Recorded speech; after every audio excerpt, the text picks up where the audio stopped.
یو څو مشورې در واخلئ ډېرې په زړه پورې دي. اول د کرایه په کور کې ځان ډېر مه ستړی کوئ، ځکه بې له دې چې کرایه در باندې جګه کړي بله کومه ګټه درته نه کوي. دوهم چې د موبایل شمېره یې په میاشت کې یو ځل تبدیلوله پوه شئ چې نور ترېنه ځان راغونډوئ. دریم چې کومې جلکۍ پسې مو مرکه لاړئ او ومو لیدل چې پلار یې غلی او مور یې غږیږي نور ترېنه په عزت راپاڅېږئ.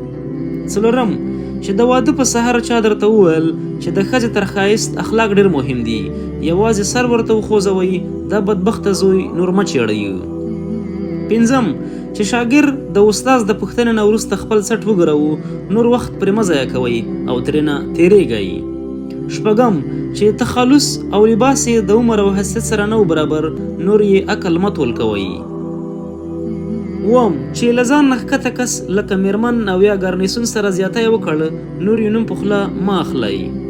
اتم چې یو څوک د خپلې مور نه نه وي خوشحاله او د هغې احسان نه مني نور یې رنګ ورکوئ، ځکه چې زما او ستا د ټول عمر احسان د هغې د یوې ورځې احسان ته نه رسیږي. نهم د هرې ډلې ټپلې ملاتړی د هیچ چا ملاتړی نه وي، فلهذا د داسې کس په دوستۍ او دښمنۍ هیڅکله مه غولېږئ.